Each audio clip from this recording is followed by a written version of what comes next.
Hello everybody, welcome back to the TryHackMe Advent of Cyber 2025, and today is going to be day 6, Malware Analysis, Execute. So let's get into it.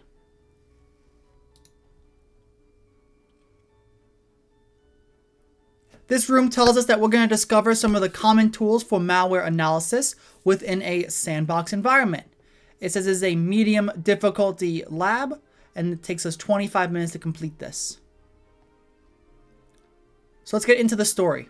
The town of Wareville remains quiet in the middle of the night, while the residents of Wareville are nicely tucked up in bed, blissfully unaware. The SOC team at the Best Festival Company, TBFC, remains alert, poised and ready for whatever may face them.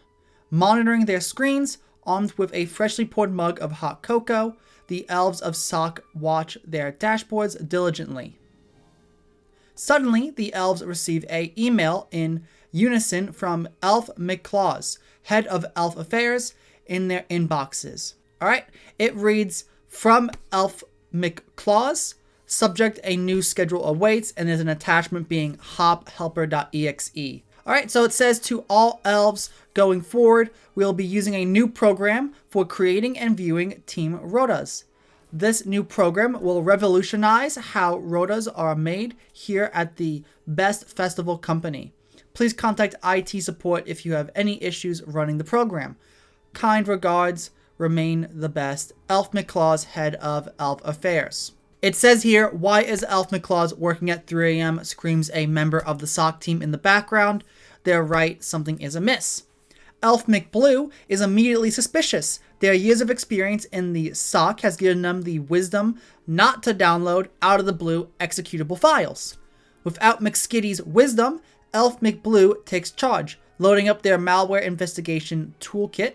The investigation begins. So in this lab, we're going to be taking the place of Elf McBlue, a highly talented member of the Best Festival Company's malware investigation team. We have been tasked with investigating a highly susceptible executable that is being shared within the company.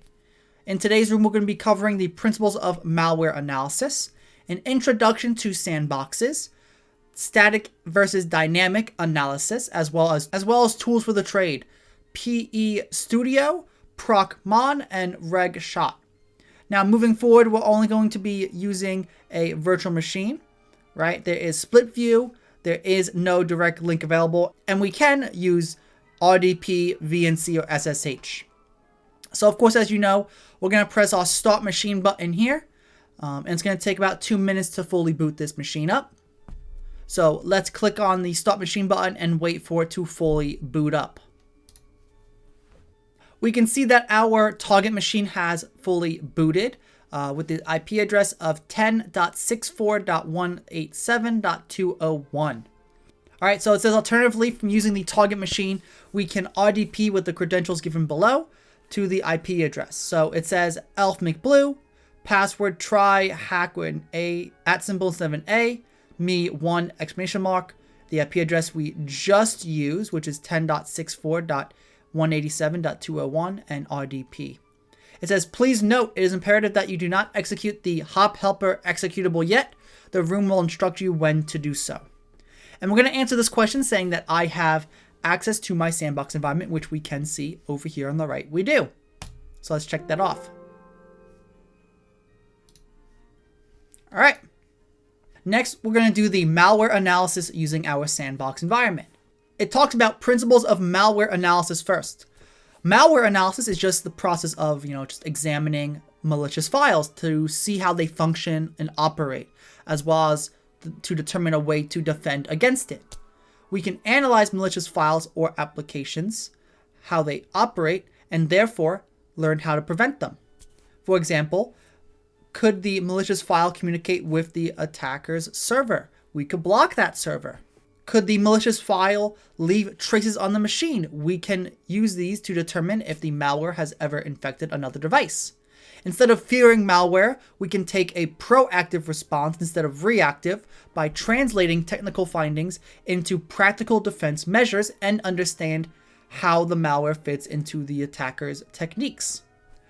There are two main types of malware analysis. We have static analysis and dynamic analysis. Static analysis just focuses on inspecting the file without running it, without executing it. Dynamic involves actually executing this file. And we're going to talk more about these shortly. It also talks about us what sandboxes are, right? So in cybersecurity, sandboxes are used to execute potentially dangerous code, right? It's essentially a disposable digital playpen.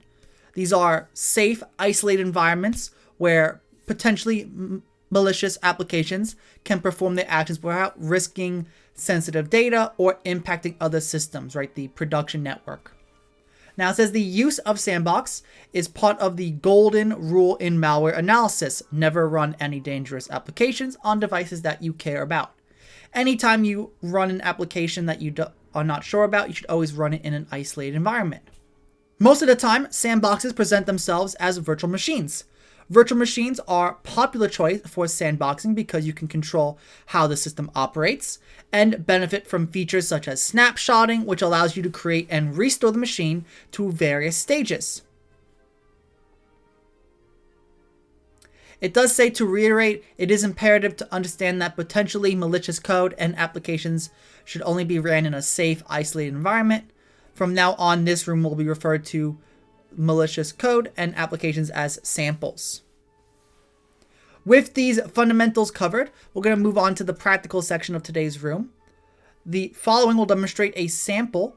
You must apply these techniques to the hophelper.exe, which is inside the hop helper folder on the desktop in our virtual machine on the right-hand side. Let's talk about interactive static analysis. As we alluded to previously in the room, static analysis is gathering information about a sample without executing it and digging deeper. Static analysis can be a quick and effective way to understand how the sample may operate as well as how it can be identified. Some of the information that can be gathered from static analysis is things like checksums, strings, imports, and resources. Right? Checksums are used within cybersecurity to track and catalog files and executables. For example, you can Google the checksum to see if this has been identified before. Right? And it gives us an example one here. Strings are sequences of readable characters within the executable. This could be, for example, IP addresses, URLs, commands, or even passwords. Imports are a list of libraries and functions that the application depends upon. For example, rather than building everything from scratch, applications will use operating system functions and libraries to interact with the OS. These are especially useful in Windows environments as they will allow you to see how the application interacts with the system. For example, they give us the create file W, and this library is used to create a file on the Windows system. Lastly, resources. Resources contain data such as the icon that is displayed to the user. This is useful to examine, especially since malware might just use a Word document icon to trick the user. Additionally, malware itself is also known to hide in this section. It says, however, it is important to note that regardless of how a sample may appear or function, we don't truly know until it is executed. Attackers use techniques such as obfuscation to obscure how samples appear, primarily to evade antivirus, but also to evade any curious analyst. Next, we're going to talk about demonstrating with PeStudio. I told you we're going to deal with 3 different tools, and this is the first one.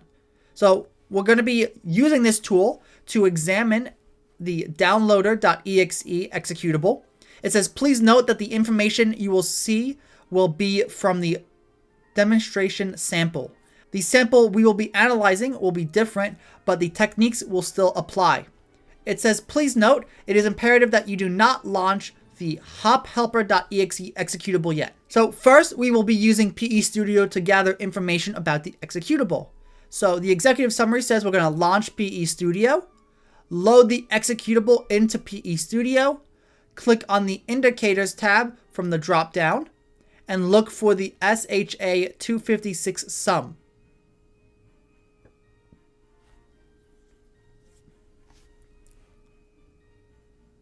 All right, so PeStudio is on our desktop here on our Windows 10 environment. So we're going to launch this.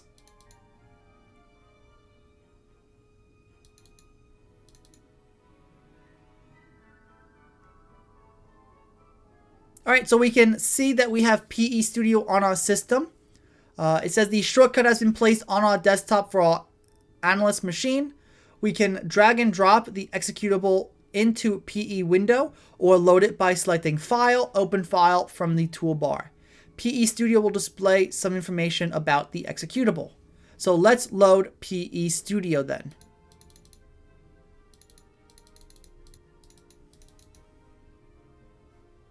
All right, so let's make this bigger so it's a little easier to see. All right, so let's full screen it.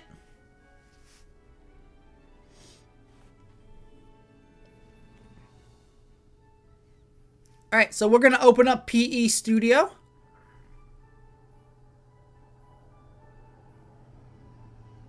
Now we can load the executable into this by going to File and then Open File.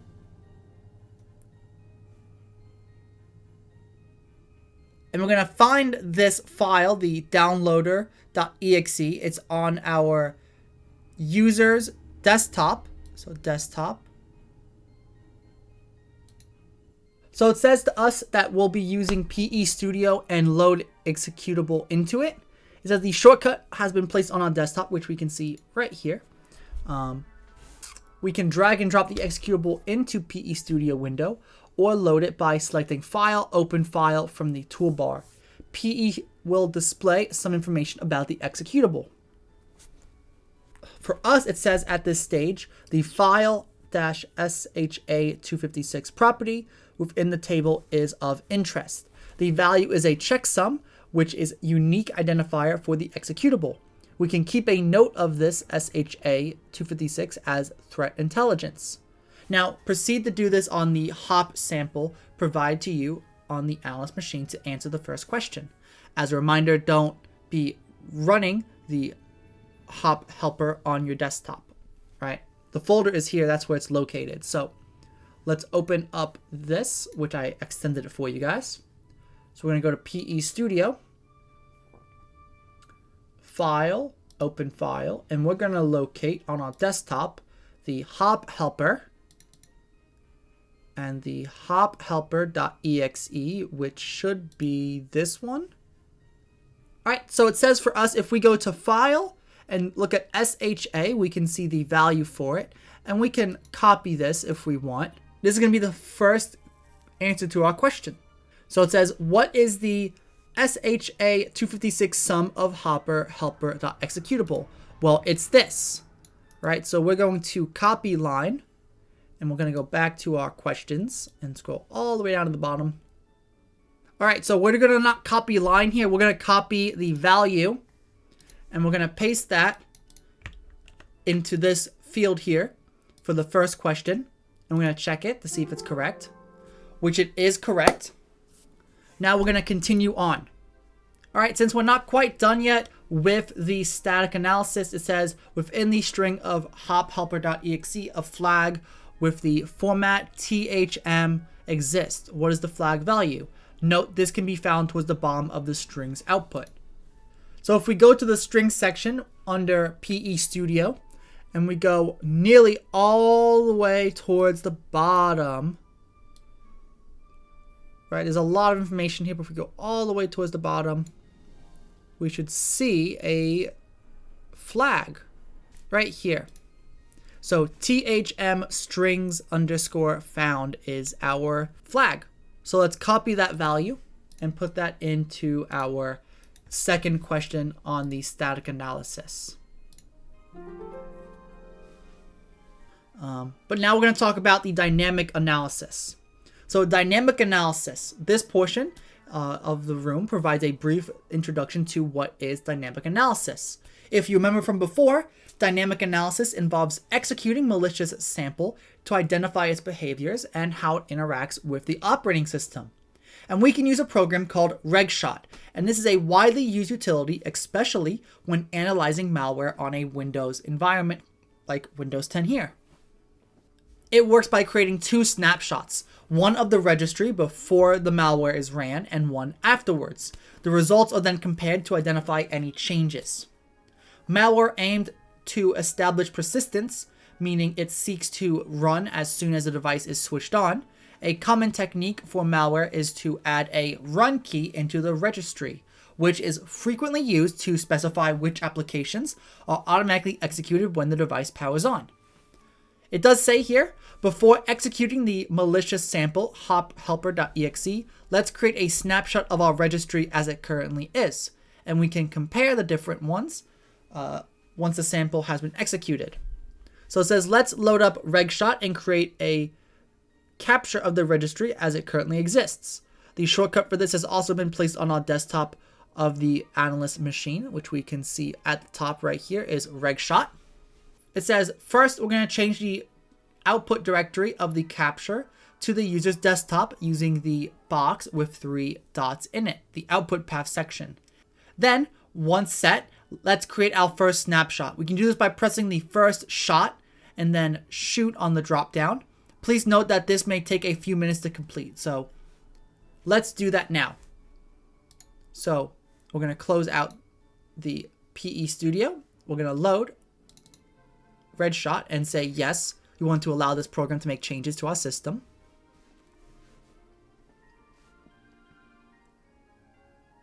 We're going to say HTML document, and we're going to give it the path of our output, right, which we said the desktop. So we're going to go and navigate to our desktop. So we're going to do the first shot and then do shoot. And this may take a few minutes, so we're going to be back when it finishes. All right, so it looks like it has finished on our system. So once we've executed our sample, let's return to Regshot and capture the second one. So now we're actually going to execute this inside of the hop helper folder. So let's execute this. Double click on the folder to open it. And we're going to execute the hop helper. So double click to run it. And you can see there's been some strange things that have occurred. Automatically, we can see that a lot of our icons have changed to eggs. And it says, King Malware sends his regards. So we're going to press OK and then close this. Now we're going to run a second shot of the registry. So we're going to go and press second shot and then press shot. Regshot is now capturing the registry again and outputting the difference to a file. So let's wait for this to finish and we'll be back when it is. Alright, so after it does finish, we are going to press the compare button that appears right under my mouse right here. We can search for the executable within this log that opens. So let's wait for it to open.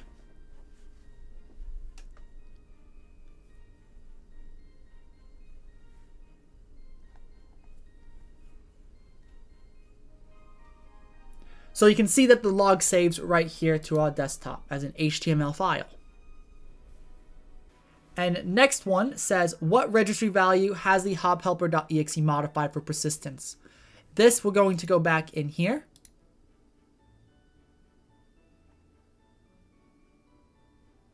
We're going to go back onto our full screen, close out the process monitor, and we're going to actually look at the res.x64 file.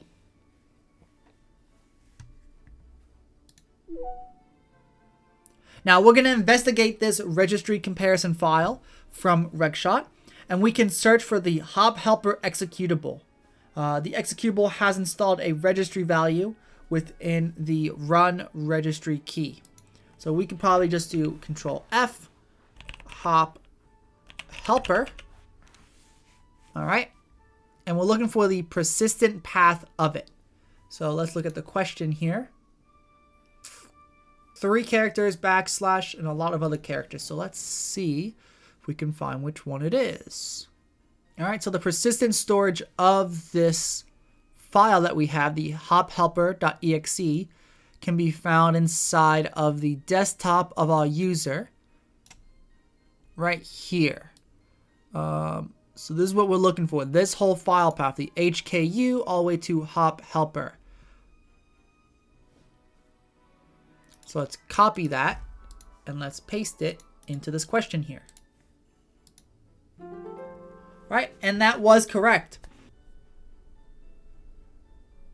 So we're going to actually close this because we don't want it to open. Next, we're going to explore using the ProcMon, the process monitor, from the system's internal suite to investigate how today's sample. Next, we're going to explore using ProcMon, which is the process monitor, from the system internal suite to investigate today's sample. Process monitor is used to monitor and investigate how processes are interacting with our Windows operating system. It is a powerful tool that allows us to see exactly what a process is doing. For example, reading and writing registration keys. For example, reading and writing registry keys, searching for files, or creating network connections. So let's close out of Regshot. And we're going to open this bottom one, ProcMon, and say yes when it says, do you want to allow this device to make changes to your system?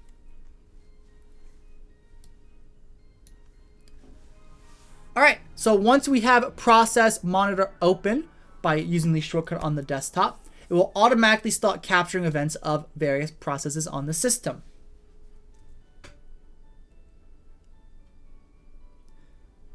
Now, we're going to execute the sample hop helper again and return to the process monitor to see how it interacts with the operating system. So let's redo that again, hop helper, and execute hop helper again. When we do this, we'll see a lot of information on our proc monitor, our process monitor.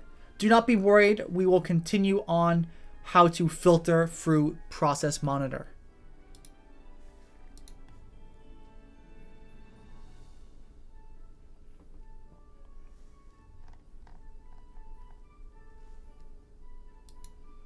After allowing a minute to pass, ensure that the sample has been fully executed. We're going to now stop capturing. To stop capturing more events, we can click right here where it says the capture button. As we can see, there's been a lot of information to scroll through here with the most recent events at the bottom. Here we can see how various system processes are interacting with our Windows operating system. Nearly all of it we don't care about. All right, so let's apply some filters. So let's do some filtering. So how can we filter? Well, we can go to the filter button up here at the top, and we can go to filter. Or we can do Control+L. So on this filter, a new window will pop up for us. Here we can create some filters to remove some of the noise that we don't care about. In this example, the hophelper.exe file, we want to, take out all of the processes names that we don't want to see. On here, we can see specific fields, right? So right here where it says architecture in the drop-down menu, this is to apply the process name filter. Right here where it says is in this drop-down menu, this is the condition. Right here, this drop-down menu where we can type text into, this is where we can put the name of the process we wish to see within the text area. We can then press Add button to apply this filter and OK to save. So we can apply this filter if we wanted, but we're not going to. We're just going to remove it for our hop. I'm not going over the download.exe. I'm going over the hop-heck one right now. So I didn't apply it, so it's still everything is left the same. Now the question for our section is what registry value has the hop helper.exe modified for persistent?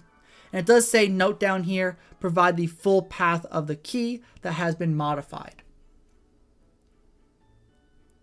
So now that we've learned how to actually filter, it's a lot easier to investigate how processes are interacting with the operating system, right?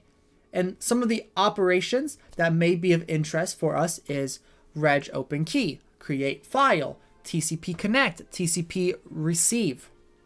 However, as we can see, there's a lot of information that we can have on our screen, and we can apply further settings to investigate further of what we want. And of course, you can go to filters and then reset filters to reset all filters that you've applied in case you applied the wrong one. All right, so let's go over that dynamic analysis question. All right, so we're gonna filter for the hop helper exe file. All right, so once we're inside the filter options, we're gonna go to process name, since that's what we're looking up. And we're gonna look at process name is and look up hop helper.exe. We're gonna add that filter and click OK. And this is all that comes up for the hop helper. Now, we are looking for the registry value that has hop helper.exe modified for persistence. All right, so now that we filtered for the hop helper.exe, we're going to search for the TCP protocol. So we're going to do filter again, go to the filter options, and we're going to add this time the operation being is or contains TCP. And we're going to add and then do OK. So it's now going to show us everything that includes TCP. Now the question here for us is to filter the output of the ProcMon for TCP operations. What network protocol is hop helper.exe using to communicate? It says to make sure we have executed hop helper.exe while ProcMon was open and capturing events. Now we can see that the PID for this is using 5180. But it's asking us what network protocol is it using to communicate. And we can find this protocol within the path of the filter. So let's search here. And we can see that it is doing HTTP as the protocol. So let's go ahead and answer that, right? So HTTP. It also says, bonus, can you find the web panel that hop helper.exe is communicating with? You can do that if you want. The help on here says it seems like the executable is communicating some information about the analyst machine. Can we find where and what? You can do that extra if you want. That's a bonus. Lastly, if you enjoyed this room, you can feel free to explore both the basic static analysis and the basic dynamic analysis rooms, where you can dive deeper into the techniques and tools discussed today. So let's check this last one off.